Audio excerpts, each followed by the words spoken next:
Essence আমি খুব বেশি নিইনি, অল্পই নিয়েছি। এবার এটা ব্যাটারের মধ্যে দিয়ে দিলাম, মিক্স করে নিচ্ছি।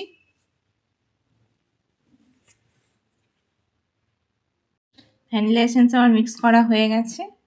এবার এতে আমি এক এক করে এই যে চেরি দিয়ে দিচ্ছি, কিছু অল্প কিছু দিচ্ছি এবং কিছু মানে টপিংস হিসাবে আমি ব্যবহার করব উপরে সাজানোর জন্য দিলাম।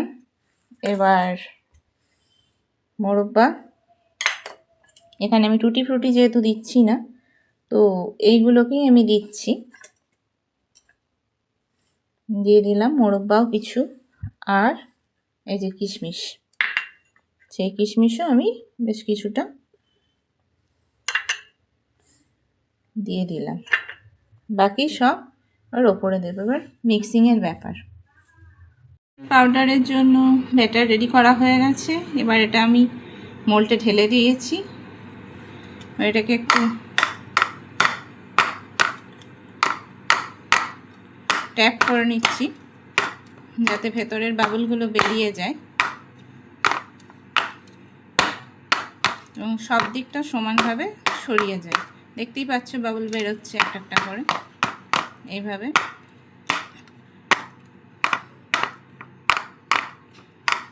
এবার এতে আমি ওপর থেকে কিছু টপিংস হিসাবে ওই চেরি, কিশমিশ, মোরব্বাগুলো একটু ছড়িয়ে দেবো।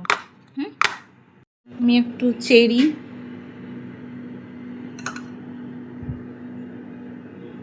ছড়িয়ে দিচ্ছি, দেখতেই পাচ্ছ যে এখন আমি একটু চেরি ছড়িয়ে দিলাম।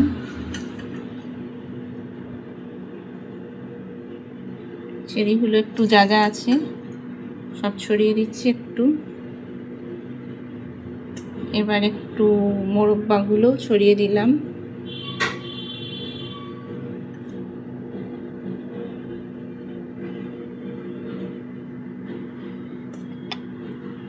তোমরা সাবস্ক্রাইব করতে ভুলবে না চ্যানেলটাকে, ঠিক আছে?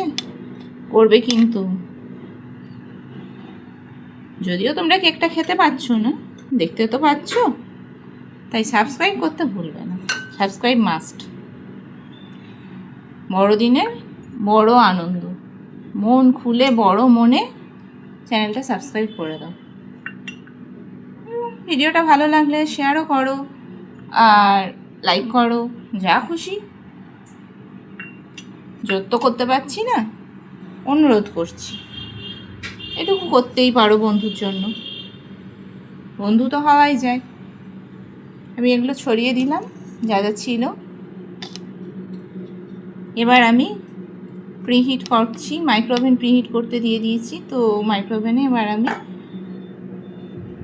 বসিয়ে দেবো। এটা যেহেতু 2 কাপ ময়দার উপরে হচ্ছে, তাই সময়টা একটু বেশিক্ষণ লাগবে।